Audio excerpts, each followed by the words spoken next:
Probably, hopefully, the last one on the Dylan Jag, which will surprise nobody who knows me. Um, but I was thinking about this thing the other day that apparently in ancient cultures, and possibly in other ones that I don't really know about, the poet or the bard and the prophet were synonymous.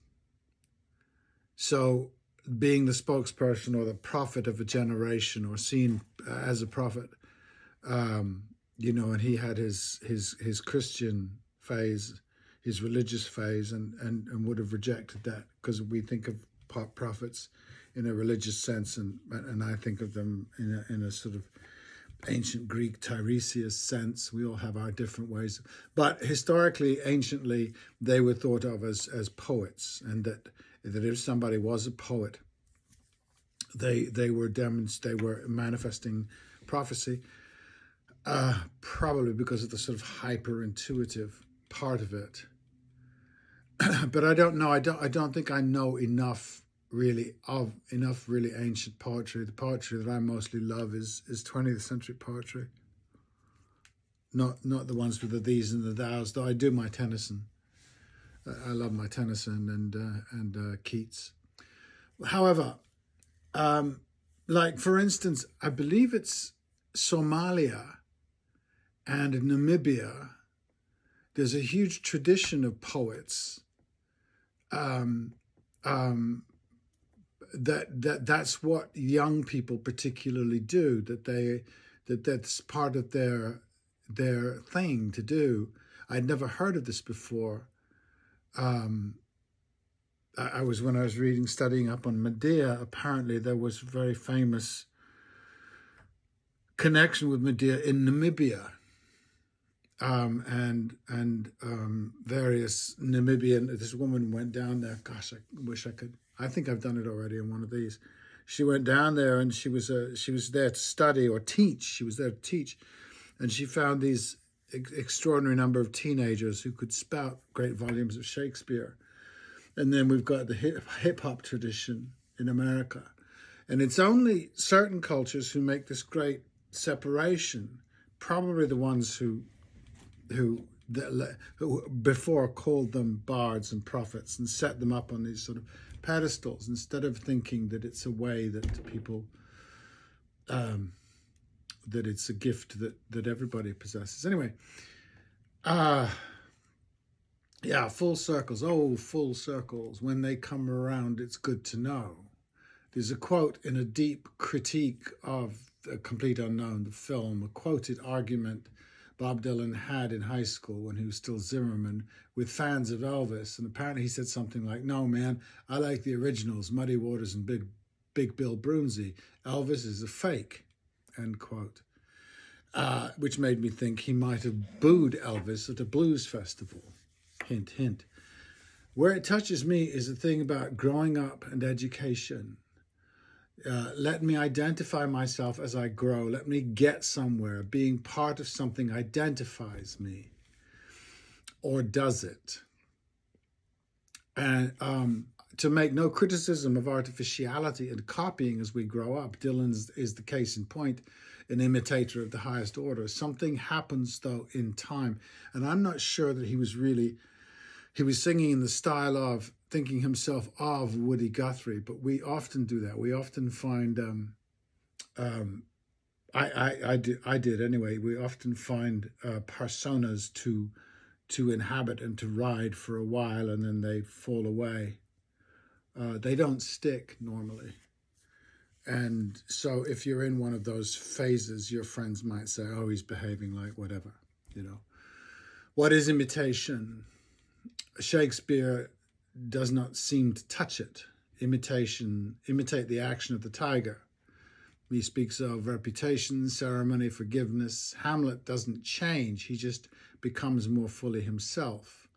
The Newport folkie would cry, "He changed."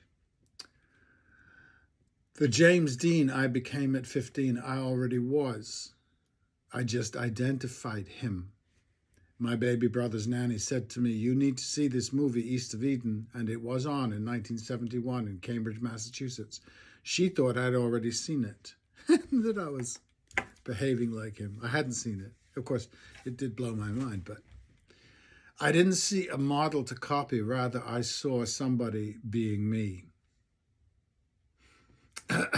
It's true. I must have encountered Dylan in '68 for the first time, though I have still a vague memory of New York City in 1967, walking out of the Natural History Museum, having seen the whales and the dinosaurs and stuff, and hearing Mr. Tambourine Man from somewhere over in Central Park, which is right across the avenue from somewhere. Age 11. Then hearing Sad-Eyed Lady of the Lowlands pouring out of a window in Phillips Avenue, Squirrel Hill, Pittsburgh in '67, and thinking, God, it's horrible, turn it off. Then there was It Ain't Me, Babe, my first broken heart at 14, and that was it. As before, I never wondered what the songs meant, not because I didn't care, but because I knew what they meant. It was a poetic knowing, lucky, I think, but not what other people were saying about his songs. They seemed to listen and wonder and study what they meant. I didn't have to forgive the strange voice. It seemed perfect to the poems. Quote, the voice perfect to the poems. It's in some ways I have been experimenting in that art all my life. It wasn't even second nature, it was first nature. It was the other learnings that was strange. Any book I read, I am playing the characters. They all have voices, and strangely, some of the highest literatures, I don't hear the voices. Saul Bellow and William Faulkner, I don't hear those voices. And I don't criticize what I can't hear. I can't. There's not enough time for that. Do I hear voices in Shakespeare? Now, yes. The joy of my life right now is I've stopped hearing the voices of other actors doing Shakespeare. They're gone. Now I hear my own voice. I feel my own rhythms in his lines. I think I always did that since I first encountered him. I had a friend in middle school. She said, what we like about other people is what they think. I think I was 14 and she was too. I thought, no, not what I like about you. I had been that way for some years already, and I felt like a stranger when she said that. I thought should say no more, and pretty soon we realized she was experimenting and telling a tale that others would accept, not what she actually thought. I always remember in those late 60s and early 70s, teachers would ask, who are you? What are you? I don't believe they do that today. Maybe they don't. I don't know. Or maybe I particularly provoked that question. Who are you? What are you? Most of my friends were less impressed by Dylan to this day. I'm gently mocked, and I feel, as one might, that what knocked me out at 14 went very deep and stayed there. And off I've gone since, learning myself, nothing else. I've done nothing else. I'm pretty sure we all do this, are compelled to do this, and society knows, functions around this pursuit and provides for it. I don't think Dylan suggested I refuse society's offers of education, careers, and marriages, and the rest, but what his art conjured in me did do that. What was lit became the priority of my existence, like children or studies do for others, or so I'm told. For want of a better term, it is the life experiential, not the life studied. When I was in my teens, and in 1965 was nearly a decade old, I thought, all Dylan's songs are protest songs. Maggie's Farm and Like a Rolling Stone are protests.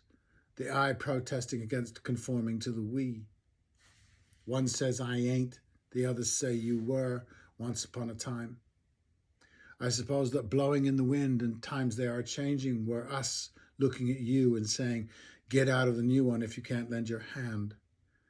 The actual factual was that Desolation Row began the dissolution, but the big story was indeed of making accusations of others we can all unite behind or against, being the princess and the prince discussing what's real and what is not. He is saying, in the real place, in Eden, it doesn't matter what they're saying, discussing. Instead of writing stuff that brings us together, he is individuating. He's on that road. But the he or she that writes the unifying stuff that, well, will inevitably split, go. Like Brando O'Burton leaving the stage, Richard Burton.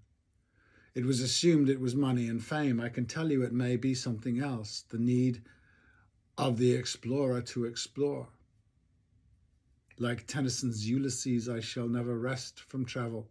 I will drink life to the lees, and of his domestic son, centred in the sphere of common duties, decent not to fail in offices of tenderness, and pay meet adoration to my household gods. When I'm gone, he works his work, I mine. And I was looking at the resentment of the mostly young Englishmen in suits and ties raging at this other man in long hair and black leather, changing, moving on, betraying them by going into the unknown, the undiscovered country, and still going, 60 years later, still creating, still not wearing ties. This is not what societies like mine had in mind at all. It doesn't hear she's got everything she needs. She's an artist. She don't look back. She'll take the dark out of the nighttime and paint the daytime black.